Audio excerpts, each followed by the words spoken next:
Welcome back to Tea and Stuff. I have my good friend Cody, aka the Oolong Drunk. I think you have lots of names. To do just a basic run through of introduction. You're somebody that I've known pretty much since my introduction into the social media tea world. You were right there, like literally right at the beginning. You and like there's a good handful, and luckily I think all of you are still like with the tea and just they're still with tea to this day, which is an accomplishment. But beyond us just knowing each other for a while, you also saw me grow from just like doing reviews and the same kind of thing to starting a business, to like growing a business, and then growing that business on social media and all that. And then you have, taken the tea content torch and ran with it. And you've done your Blissfully Tea Drunk series, which you just got done filming an episode of. So I'll let you finish the introduction or fill in the gaps to what I missed. So first want to say, I remember we started like similar time and watching you from afar. I think you're up so fast. I know. Oh, it's wild. And I'm glad you're still here, because like how many people in tea do we actually like get to follow and get to know and love, and after like 6 months to a year they just like drop out? And it's like, so I'm glad you're one of the ones who didn't drop out. I have this compulsive need to not that I'm like needy, but abandonment. And also whenever I have something in my life, I keep it there. So tea is not going anywhere. And no, we did finish filming the live episode of Blissfully Tea Drunk it's this live talk show that I'm hosting on Instagram. We're in our second season.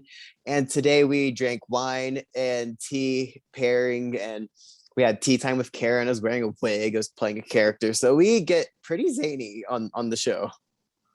And I know I've toted you as just being a definite, like, you are, if you could say no other word, you could definitely describe your content as different and original. But like, sometimes you say that and you're not like being a total party pooper, but it's kind of got a little bit at least of a negative connotation towards it. Yours is very the opposite. It's very you. It's what I would think any of us would have to expect, knowing you and knowing just what your personality is like, and if you were to make content, what it would be like. But on the same token of that, there's a lot of people on social media that want to be influencers at whatever level, rightfully or wrongfully, and they try to go for something. You know what I mean? Right. Like, I'm going to make my name and I'm going to do it with this.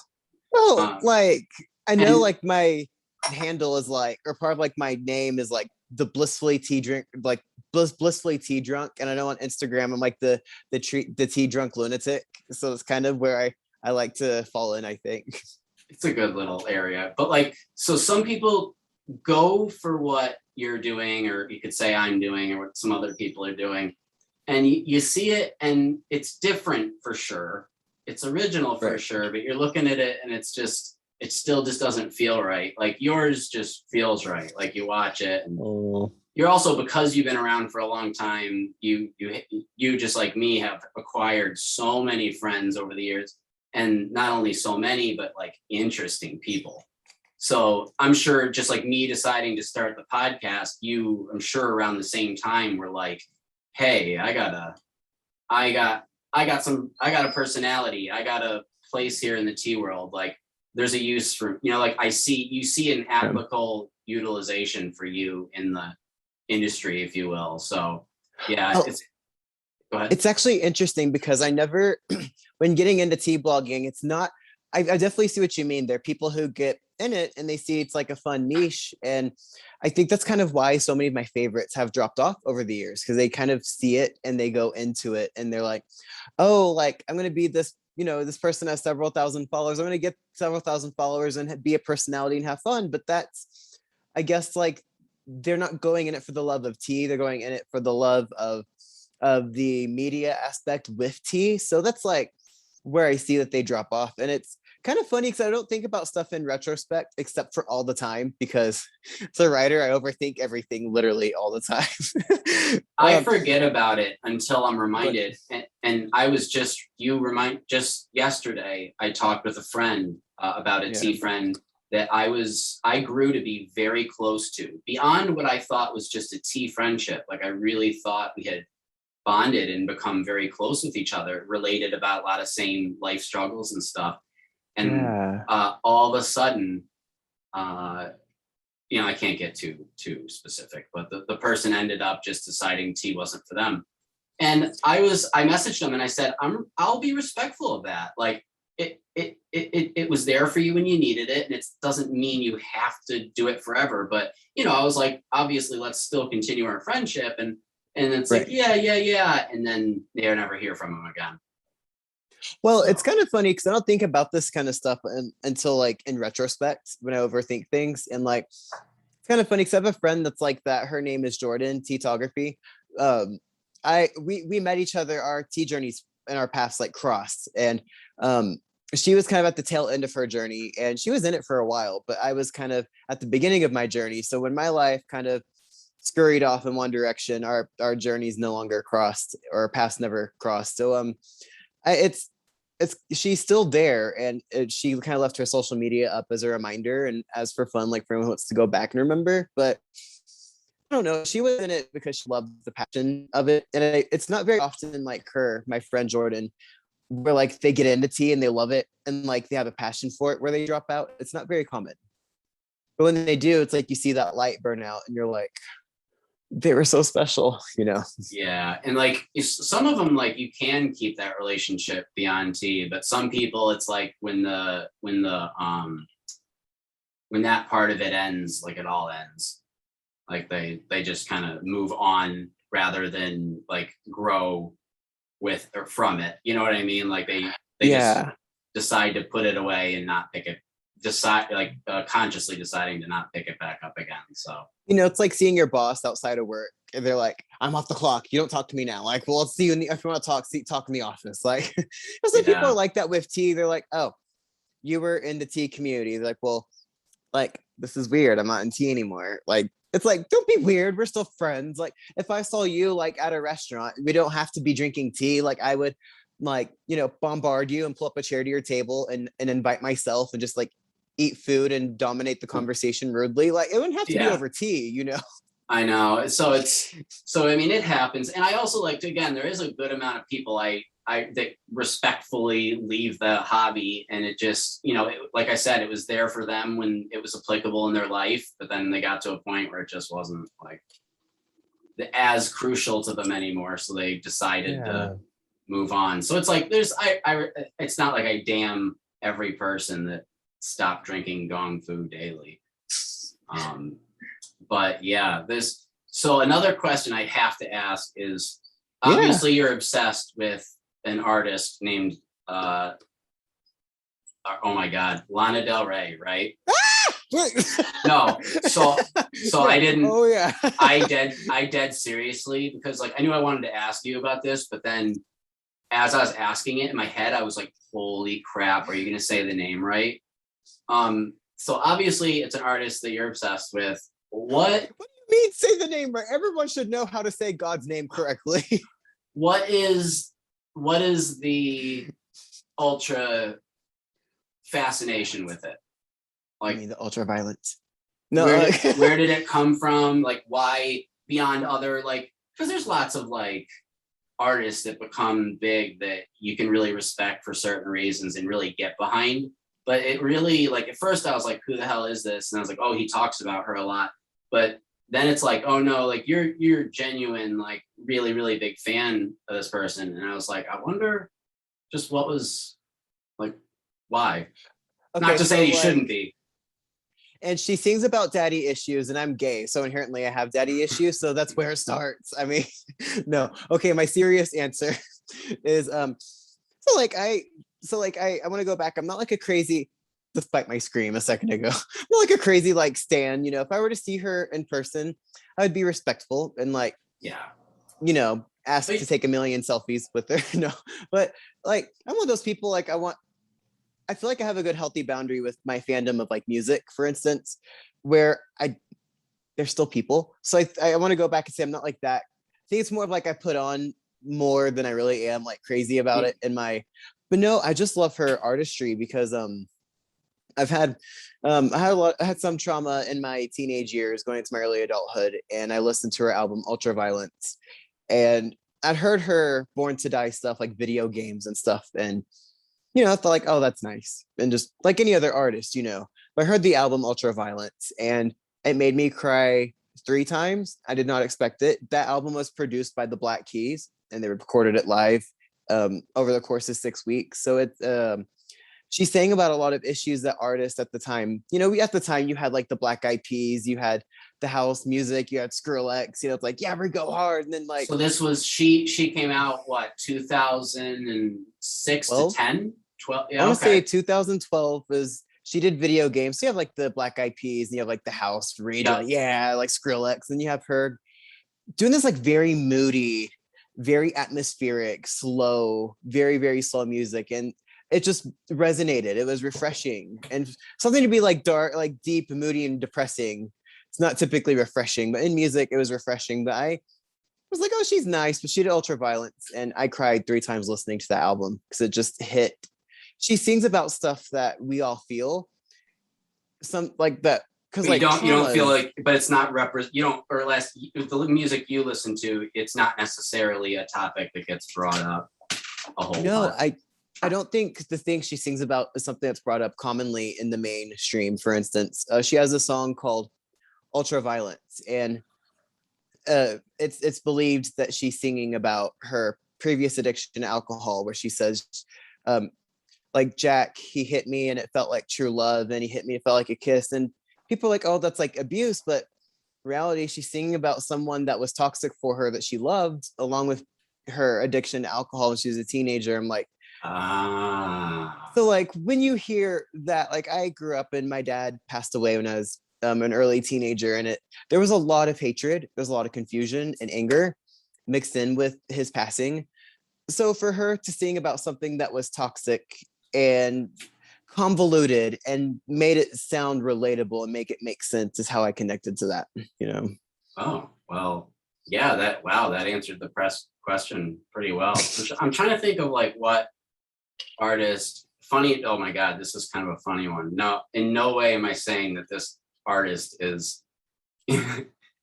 equally as talented or equally should be equally as famous or anything. That's not what I'm saying. I'm just saying an You're not album gonna. that at a time I needed to identify with uh, was when I was in high school and my parents just officially got divorced. Papa Roach came out and they had that song Broken Home. And it's not that everything was applicable in it. It wasn't that. My childhood was not great, but not that bad. But it just, that song was just, again, it was something that like you just didn't hear like people talking about their divorced parents, especially in like rock music. So it was just this wild little, like, I didn't like fall in love like completely with them as an artist, but it was just one of those moments where you heard a song in your younger adulthood where you're just like, oh, it just burns that little extra deep and you're like, oh, I understand this. Okay. Well, like, in music you have like, like the, like, oh, like, does she love me or does she not, or like you have like sappy love songs Love that, songs. like these love songs that a lot of people in like high school, I think of like high school type mentality or age, nothing wrong with that. Like the one by the Chainsmokers, like, we left her better than bolder when we're never getting old, that thing. I'm like, what demographic of basic is like really connecting that strongly to it? Because I'm like, that was like me for like a minute when I was like 11. Like, you're right. The singer is either singing about the high highs or the low lows, and that's it. yeah. Like, and not even necessarily high highs or low lows, but perceived high highs or low lows of the person singing. And she also talked about openly like having depression in her in her music. And you hear like artists like, yeah, I get depressed, or not like I'm trying to like gatekeep how other people feel things, but for Lana Del Rey, for the album Ultraviolence, the way she explains things, it's very raw. Like she lays out everything on the table as is and take it or leave it. And I think it's very enchanting. And I know there was one song I heard called Old Money, and it was one of the live recorded songs because Ultraviolence was recorded live. And there's a moment in it in the bridge where she's wailing, like, I will run and I will come to you, and it's so hopeless. It is so hopeless. And she emotes this depressed feeling. And it made me cry because I'm like, that's, when like mourning someone's death, there's like, you have that hopelessness that not like I feel sorry for myself aspect, but it's like you're strong and feeling sad. And, it's not like oh, I was sad, so I drank and partied tonight. It's not like that. And more, it's you're right. It's funny. I didn't even draw that, but it's a more mature. There's a certain maturity level that artists put out now, and the majority of it really is, if you look at it in like emotional development terms, it's pretty young. Like how emotions are handled in songs and stuff like that. It's not often that you do hear artists come out that their lyrics are like, it's not that all the other artists' lyrics aren't deep, but it's just, you, like you said, there's a little extra, you pick up the true genuineness of it. And you're just like, especially someone that identifies it and you're with it and you're like, oh, okay, this makes perfect sense. And it's great because like it's always kind of been there in music. It's just been in the mainstream more in the past decade to be that kind of openly vulnerable. It's kind of funny because like Fiona Apple is a great example of someone who's always like bled out on every single album, and it's just so raw where it almost hurts to listen for how raw it is. And then she released her album Fetch the Bolt Cutters in 2020, her first album in like 7 or 8 years. And the general public ran with it and they loved it. And she didn't really change much. She was still her, but the times and people's emotional stability and where we are in society, that changed. So that's why she was thrown into the mainstream with her album like Fetch the Bolt Cutters. And I'm just glad society is in this place where like talking about depression and anxiety and mental health is becoming more common. I mean, there's still like work that needs to be done, but yeah, like Katy Perry's last album called Smile was all about her depression and about it's okay to be sad. And if you're crying and you're having a bad time, then just accept it. And now that like big artists like Katy Perry are kind of like pushing that message out, I think it's a great thing, regardless of like their music or not, Like I have my history and current mental health struggles as well with actual, like you said, like I have, not that that's just a bragging right, but actual not prescribed, diagnosed, like I've diagnosed and been confirmed diagnosed for most of my life with anxiety and depression. So it's so sometimes when I see someone speak up about that stuff, I don't see the genuineness in it. Oh my God, I'm just like, get out of here. Like, get out. Like, oh, I just roll my eyes. But I'll tell you, you're right. It is when you do see an artist that for not attention or anything like that, they're literally just like, hey, I feel strongly about this, and I just want to say something about it. You're just sort of like, you're right. It's an admirable thing to do, especially when you're not doing it for attention or for publicity or whatever. I also like, I got what you said too about like, if you were to see her, like you wouldn't maul her down. Like when I used to tour with bands and stuff, and some of the headlining acts would be really big. I was never a person that like, even if it was somebody that I admired or like was a big fan of, like I didn't get that like, oh my God, like I need to like, I get speechless and I have to bow to you. It was, I would like to think that I really treated them all just pretty like, hey man, like what you do, cool. But not being overly clingy or like, you're not like you are a big fan, but you're not like a weird super fan. No, because there are stories like people have broken into her home and people like have gotten her address, and I'm like, Jesus Christ, like like she recently deactivated her social media all across. I'm like, this is why being a toxic fan sucks. Like the toxicity in fandoms sucks. I'm like, we're a good thing. I know, like for me, if I were to meet her in person, I joke around and I'm like, I had 1 hour to meet her, you know, and have tea with her. I'd be crying for the first 40 minutes of that hour, right? But no, it's like we're all at the end of the day, we're all human. Like it's no, I don't know. Like I've had these discussions before, and like, well, they should know what they're getting into, and they're famous. And I'm like, they're still human. Everybody has feelings, you know. So here's a wild true story from high school. So the creator of The Real World and Road Rules and all that graduated from my high school. Oh shit. And so he, you know, they gave him some like cheesy like acknowledgement thing. And he came to our school, and that's when I was a senior and I was excelling in video editing and production. I was already touring with bands and shooting indie music videos on my own and stuff, with just learning just by doing. So he came into school and came into my class while I was working, saw what I was working on, and was just sort of like, gave me his card, and he was like, wow, like, you know, that's some talent, you know, I'd like to hear from you or whatever. And I was like, just like, oh my God, like this is my big break. So I like reached out to him and stuff. He found out that I wasn't going to college, and then was like, oh yeah, never mind.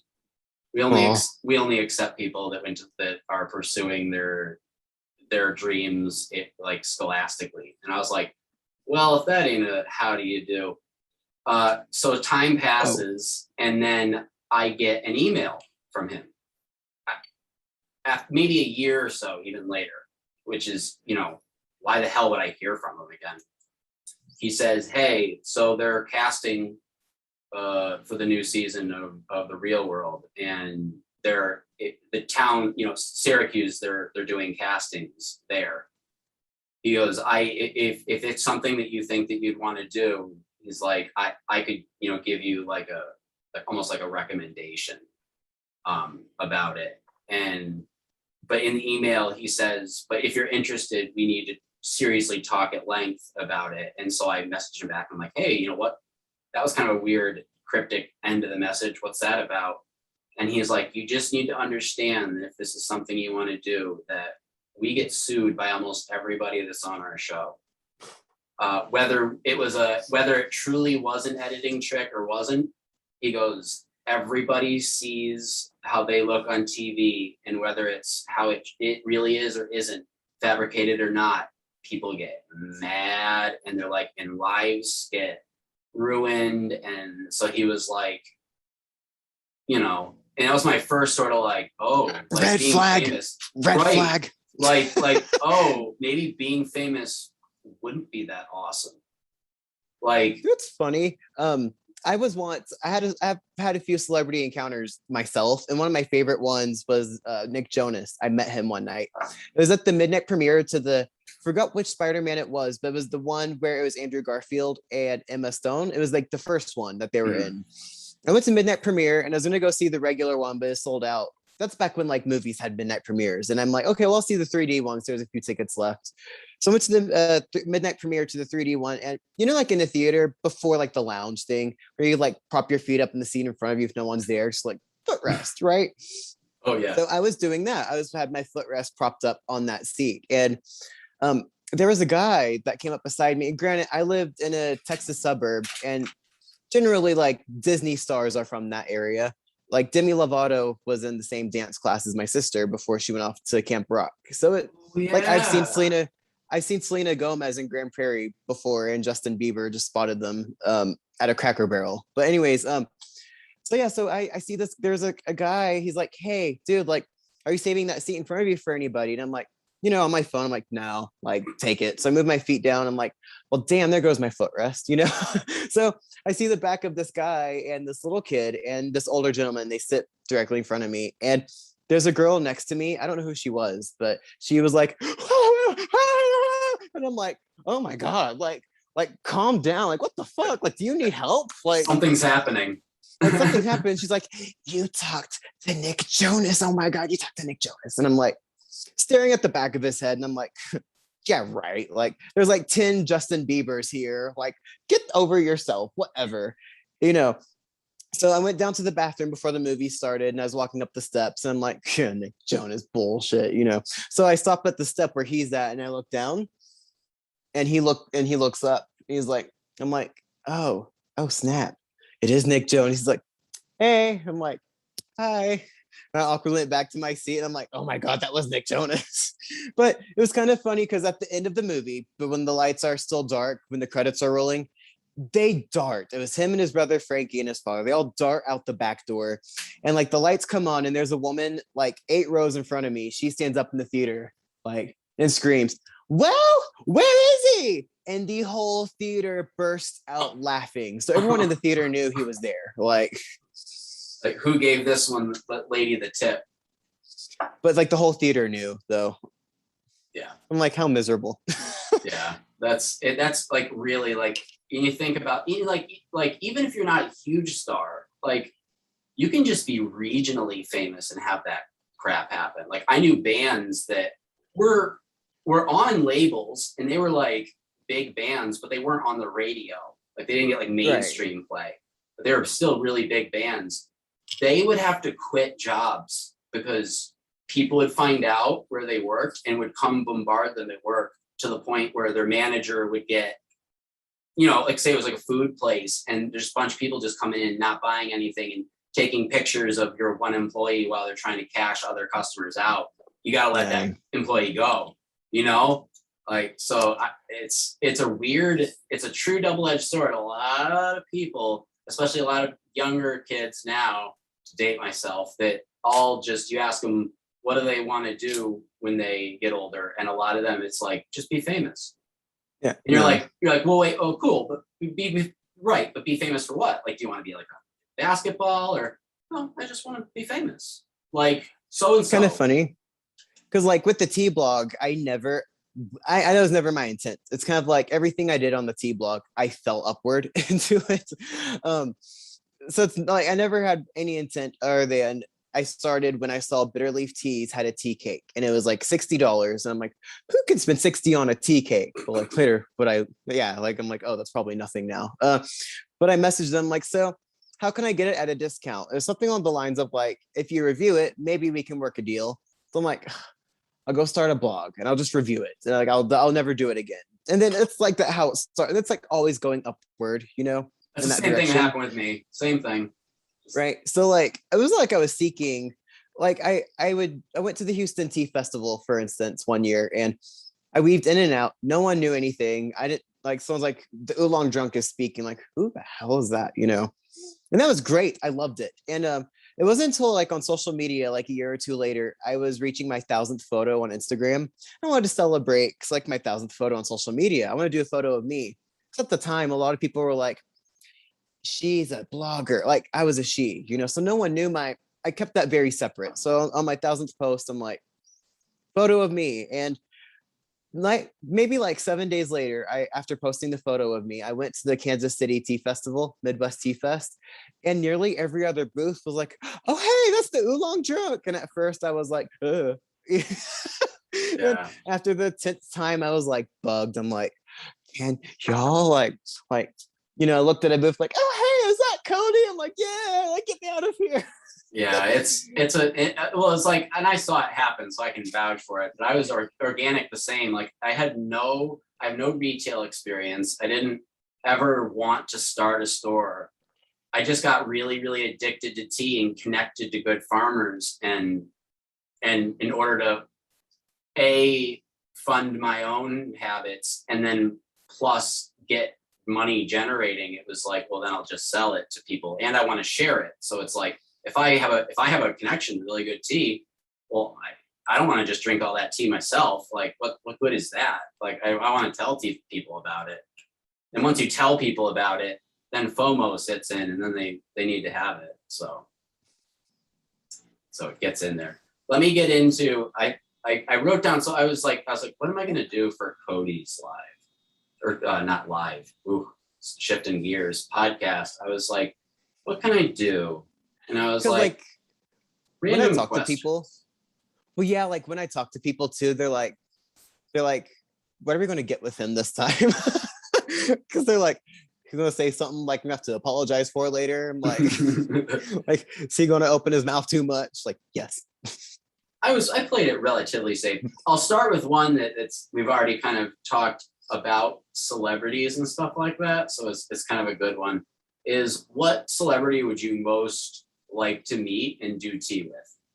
Like very specifically meet them and really sit and just have a long conversation over tea. Okay, so I think everyone to an extent knows like Lana Del Rey, right? You can have more than one answer. You can have more than one answer. So I'm going to say outside of Lana Del Rey, because it's been a running theme on my blog on and off, where it's like, if I have tea with her, that's it. I'm done. Like hanging up the hat, can't accelerate from there. There's two people I would have tea with. It's St. Vincent. She's a alternative rock pop star. She's insane. She's incredible. She's insane. She's won like 3 or 4 Grammys, and she's just Sick. She's insane. So like I saw her live a couple of weeks ago. Greatest show I've ever been to, hands down. So I would talk to her because of how technical and intelligent she is. I feel like it would make for an amazing conversation. Politics wise, I would say Bernie Sanders would be great. Not so much for any political spectrum reason, but for the fact he's been around for so long. He has been a part of so many things. I think he'd create a fascinating discussion. Internationally, there's not too many people, like even abroad, I would think I would want to have tea with that I can truly think of. I know it's somewhere on my list at some point. I want to have tea in person with Jonah and Kumi of Bitter Leaf Teas. Yeah. I mean, no, imagine sitting down and let's say not only you get to sit down with them, but let's say just perhaps they might bring some private stock teas. okay, well, they don't got it. Okay, so I've mentioned this on my lives before, but they're hot. Okay, Jonah looks like Jim from The Office, and she looks like Miss Universe. I mean, it's okay. So like, I've never seen them. I don't care what we'd be drinking. I mean, I'm in the presence of like gorgeous people. I mean, I don't mean to make it weird. Maybe I do. I don't know. They're just hot. I don't care. I'd be drinking hot water and not know there's tea in it, and I'd be enjoying my time. Those are pretty solid picks. What about you? Oh, mine's tough. If we're going like either like historically or like tea significance, person of tea significance, definitely would love to sit down with James Norwood Pratt. It would just be like so wild to just ask him a question and then just sit there and just like in awe listen to him answer. Yeah. And then digest it before you ask the next question. You know what I mean? Like, I feel like it would just be a super interesting, just one-on-one. Oh man, who's my celebrity one? Because I do have and I know I've talked about it before. Who would be my main celebrity? I know for like actor and actress, Kate Winslet would be on the top of my list for actress. She'd be an interest. She truly would be an interest. That's a good one. She'd be a very interesting person to talk to. Oh, I got it. Robert Downey Jr.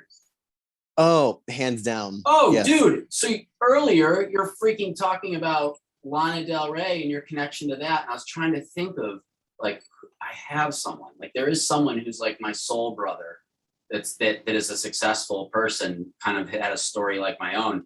And I had just like you said, I issues younger with partying and stuff. I had a checkered past like Robert Downey Jr. I like to have fun and I like to party hard. And so did all my friends. And that was the culture I was living in. And it got wild. But then all of a sudden one day when I really had already had fallen very far, I got a look at myself in the mirror and I was like, oh, like, just like, and again, that's not only Robert Downey Jr.'s story, but him also is him becoming Iron Man was just, I just saw this like, holy crap. And this is honest to God, the time that I'm talking about in my life was the same time Iron Man 1 came out. So I was already a fan of Robert Downey Jr.'s, but this really like, because it was important. A lot of people don't realize, a lot of people don't even know that Robert Downey Jr. had like, that's the thing that made him so good at that role is he was not only an alcoholic, but he liked drugs, he liked girls, he liked, just to the point where almost killing himself every night. And so it was for me to see a celebrity take on a role like that and then come out and be like, well, the reason I'm so freaking good at this role is because I mean, part of it comes from I'm good. I'm not acting out of nothing. Like I'm pulling that. He's drawing from somewhere. Yeah. And So I just want to segue that for a quick second and say, Yep. probably the only thing you could ever say Gwyneth Paltrow did right. Mm-hmm. Yeah, no, 100%. But he's just a guy he's like he's been at the bottom. He's gone up and then he's fallen and then he's come back up and gone way up. And now he's just doing this beautiful plateau where him and his wife have like an animal sanctuary, I think. Mm-hmm. It's just, he's just living his life, doing what he wants to do and being living as honest of a life as he wants for himself. Oh, so Iron Man became Tiger King. Actually, I thought of someone, if I may, not that I'm trying to like dismiss anything you said, but another person, I've actually contacted her team several times because in passing, I knew she'd be in the area or I'd be near her, was Dolly Parton. Dude, another She's person legit. that's lived a life, another person that's really lived a life and a half. Like she'd have some killer stories. And for how much she does for the Tennessee community and how much her reading program has done and how charitable she is. Like when I think of like true patriot in our country, it's not like I don't know if this is like controversial, but it's not like Trump. My version of a patriot is someone like she would come to mind because she donates so much of her fortune, helps people who can't help themselves, and she is just pleasant to everybody all around. She's always been progressive with all sorts of rights, even gay rights. So like she, in my opinion, is what a true American should like want to model themselves after. Mine is to mirror that is Jon Stewart. He to me is, and I have been a hardcore Jon Stewart fan since technically Half Baked, but then The Daily Show, and just every time, even if I didn't agree with exactly his stance he was taking, his criticism of what it was, I was like, yes, like holy crap, all these people are talking and it's nonsense. Yeah. And then here's this guy who is on a comedy network talking more sense than any of the legitimate news sources. So for a while, for years, The Daily Show was my daily news. And also because of him, we have John Oliver. So because of him, honestly, there's a lot of people that got their start and got to spawn careers off of that. Colbert, obviously. Oh, I want to add to this too. It reminds me, that's why I love watching Bill Maher. Can't say I'm a huge fan of him personally, but I don't know. I know you had other questions for me. So so you can interrupt me anytime, but I've noticed like in our society, people quit talking to each other. And it's like before the pandemic. And that's what I liked about, this is something I took inspiration from when watching Bill Maher, is he would have like Steve Bannon on his show next to someone like Bernie Sanders on his show. People of like completely different opposite spectrums, but he has this mindset that I like actually, where he's like, you don't have to agree with the other side. You have to communicate with the other side. You have to communicate with each other. And every show of his, he has someone from an extreme right, extreme left, from some extreme, mixes them together, and he will say what he believes in. During all the wild politics of the past few years, a lot of people would be talking, I don't know, crazy hate, on both sides. Yeah. And people would like commonly just ask this type of question as a question, just like, oh, would you have tea with, whomever? And whenever I would tell people in that time, I was there like, who would you have tea with if you needed to help make if you wanted to help steer things in a positive direction, like who would it be? And I was like, Trump. And they're like, why? Like, why would you sit down with such a racist idiot, blah, blah, blah, blah, blah. And it's like, well, to ask him the questions that aren't being asked and to really get at the root of who he is and what he's about. Yeah. I'm not saying he's a good guy, but I'm saying like, shouldn't we understand? Like, right. I don't get the cancel culture. I understand people having to you know, there's certain certain situations where people deserve to pay for what they've done or what they've been a part of. But the whole like deleting people, or now every piece of their work should get deleted. And it's like, why? Like the show Jeopardy can't find a host, which I find comical almost, because of, but wait, before we go too far, I do want to say I did follow that model, like you would have tea with Trump. Like I would never say no to having tea with anyone because I want to try and learn something, regardless if it doesn't go well or not.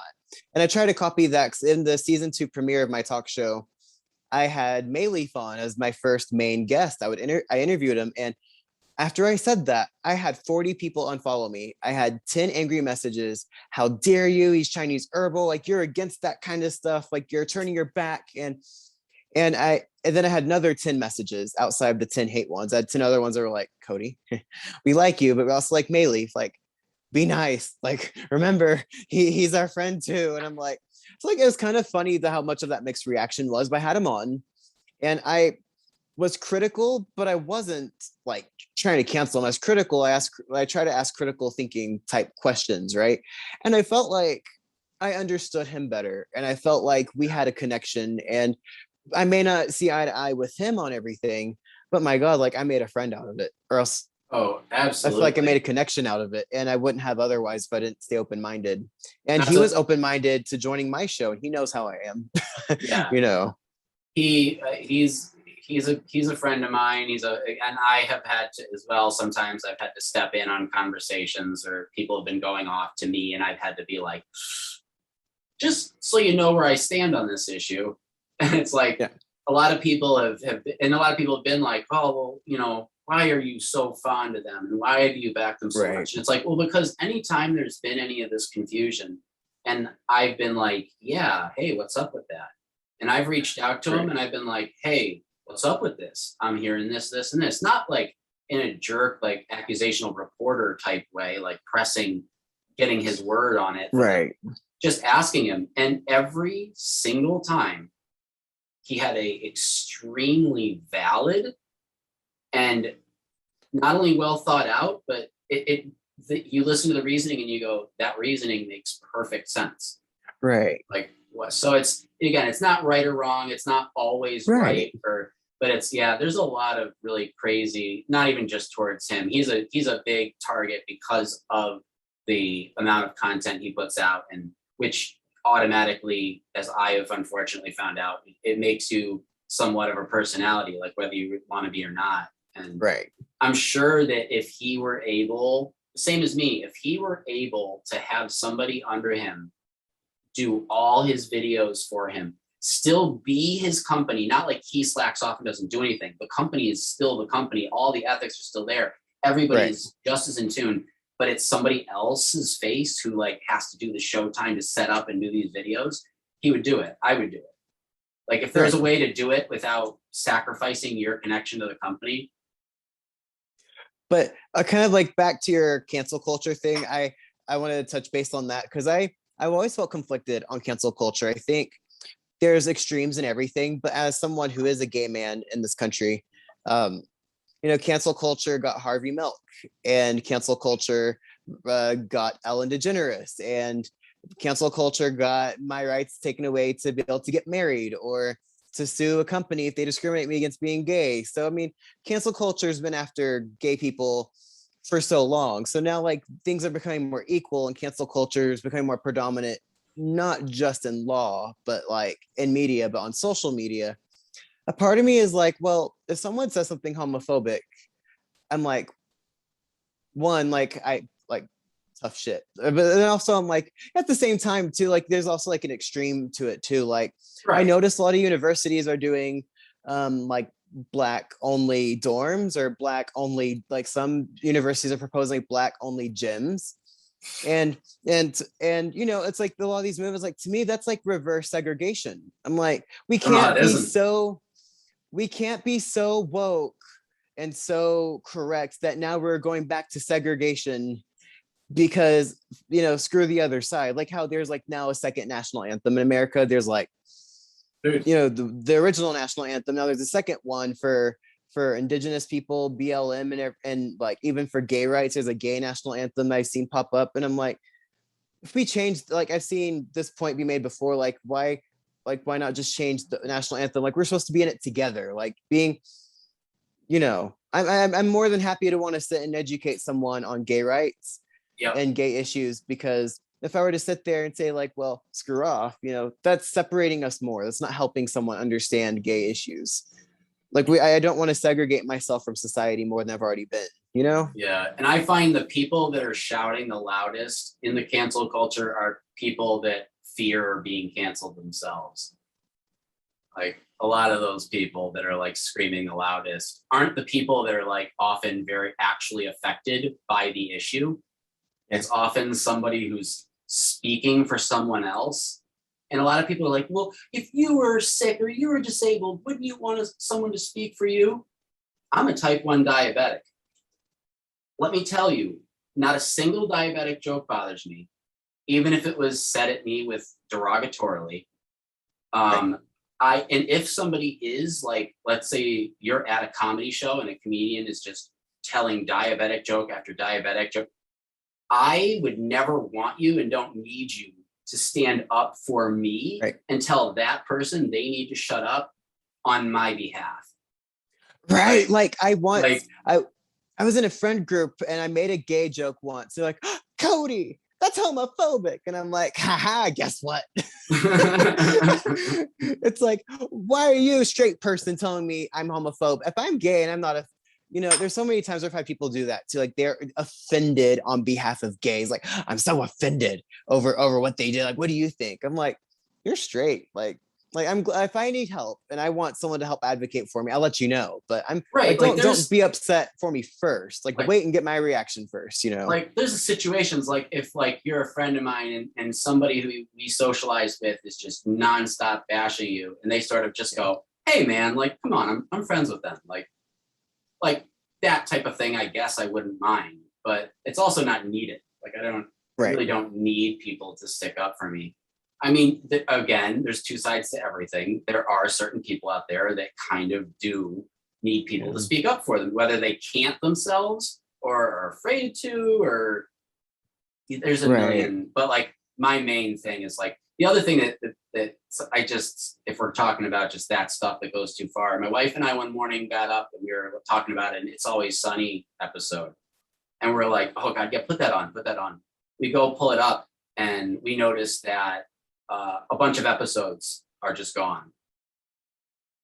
And they have a bunch of episodes that featured stuff that is now considered canceled. And as a person who really appreciates comedy, dude, if comedy isn't done in the name of hate, then you have to let it go. You might not like it, but well, comedy has always supposed to make you feel uncomfortable, but also there's some things in cancel culture I will go and say like maybe we shouldn't be celebrating things, but there's also the other hand of like we can't erase our history. And there's so many things that like we didn't know 30, 40 years ago, things that people were doing would be offensive and cancelable, like be able to be canceled now. Like you can't predict and like foresee 40 years from now, like what am I doing now that's going to be offensive later? I don't know. Like, so I think like leaving that kind of stuff up is an amazing reminder for how far we've came, and to remind ourselves that that's not okay and that we don't do that anymore, and have that as a reminder of our progress. Like, look how much further we've come. Like we have to learn from our past to grow in the future. And I don't know. That's why I have a hard time with like seeing media canceled out in that sense. I'm like, well, we've learned from that. We're better than that. We're supposed to learn from that. And we, Have you seen Bo Burnham's latest special? No. Oh, he has this joke that's like, it's talking about like canceling stuff and feeling guilty, what you shouldn't feel guilty about. And he talks about like one of the lyrics is like, he's like, when I was a kid, one Halloween, I dressed up as Aladdin and I'm feeling kind of conflicted about it. And I started bursting out laughing. And then my wife and I pulled out one of my photo albums of me as a kid. And there I have a picture of me as my aunt made me the costume. All right. So I have there's a patch on the knee because obviously they're poor and they can't have nice pants, so they all have holes in them, so they've got to have a patch. I'm wearing the vest, I'm wearing the little hat, and I'm just at the bottom of our stairs. I'm just like striking this pose, and it's so funny to look at that and just go like, I don't feel bad about that, but it is funny to just look at it and go, you look at it in today's eyes from the society's eyes, and you're like, whoa, some people might get angry about that. And it's kind of funny because at work we talked about this. They're like, because like I saw a photo of myself from the Halloween past, as a little kid as a ghost. Like, oh, Cody, you should be a ghost again for Halloween. I'm like, after 2020, me being a white guy wearing a white sheet, I'm like, I don't think that's such a good idea. Never mind, not anymore. Not after 2020. Dude, you know how I honestly feel bad for are the people that like think about the people that did blackface but had literally no idea what they were doing in any way was racist. Like, okay, maybe someone could draw the line that it was, but at the time that person was just like trying to just have they're a huge fan of Louis Armstrong, so they got a fake trumpet, and you know what I mean? Like in their head, they were like, oh, I'm going to pay homage to this person.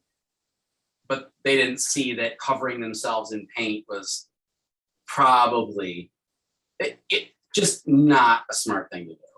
That's where I go back and I'm like, I know we've like grown from that, and like we know it's wrong. I mean, I guess there's some things I guess maybe should have been wrong then. I don't know. No, I agree. I think there's exceptions like, for everything. We should be overall sensitive. Like there should be an overall sensitivity to just knowing that everybody has feelings. But like there was a university, I forgot which one. I think it's on the East Coast, Stanford, Harvard, one in Connecticut, one of the major universities on like the East Coast. They hired a team of students to go through their history and remove any mention of racism or even blackface. And because it's just they're like, we're disappointed in our past. And part of me, I kind of feel like I hope I'm not being offensive to anyone who is of color watching this, later or listening to this later. But in my mind, I'm like, I wish we would be reminded how stupid we were then, because seeing a lot of the mistakes that were brought, like a lot of the things that society repeated in the past couple of years, especially at the last election, we are not reminded enough how stupid we were, because so many people are making the same mistakes again, but with intent. And that's why I'm like, we shouldn't be erasing that history, because we should be reminded of why we shouldn't be doing it now, because too many people forget. I didn't know about blackface's offensiveness until I was taught about Amos and Andy. Yeah. Which was one of the first television shows, which is two white guys in blackface pretending to be black people. Yeah, pretty stereotypically. Go ahead, sorry. I was gonna say, well, let me just say though, like I was driving in Springfield, Missouri, past the Battlefield Mall, and it was back in November at the election, and there were a lot of white people with guns and waving flags, and they were screaming like, they're chanting for one candidate in particular, but they're also chanting, and some of the signs said like white people must come up or white people power, and they were chanting this like they were like white people were the victim. And I remember thinking, I'm like, there's going to be generations of kids who will see like, will never see like blackface is wrong, but then they'll grow up and see like white people are oppressed, and they'll grow up thinking white people are the victims, and they're going to grow up racist by default. And I'm like, so to me, it's like the fact that we have like people chanting like white people power, pro KKK BS in 2020, 2021. I'm like, society needs to keep remembering that stuff is bad. We need to. Yeah. Well, it's sort of like people that say that the South won you know what I mean? The Civil War. Like, so quick story, and then we got to head out. But I actually went to school with a descendant of Robert E. Lee. Whoa. Yeah. And every year, whenever we'd start to talk about this time in history, he would get into shouting matches with teachers, and they pretty much stood down to him. So it's just saying that, like you said, you can accidentally cross wires in impressionable heads, and You know, that's dangerous for sure. So we're definitely running out of time. We will definitely do this again soon, Cody, because I think we could Yeah. talk forever. But thank you a ton. Why don't you give out your social media stuff and where people can read your things? I feel like I helped segue this enough off of tea. I forgot we were drinking tea. No, it Sorry. actually did a lot of full circles, so it's good. So my name's Cody. I'm also known as the Oolong Drunk. You can catch Blissfully Tea Drunk with my live talk show series on Instagram live, typically Saturday mornings. There's 4 episodes left, and it's ending with the charity drive for the Trevor Project. So stay tuned. You can go to my website, theoolongdrunk.com, and stay connected with my blog and message me sometime on Instagram. I would love to have tea with you. Awesome. Thank you again, Cody, and I'm sure we'll touch base again. Cheers to you, and be well. Cheers.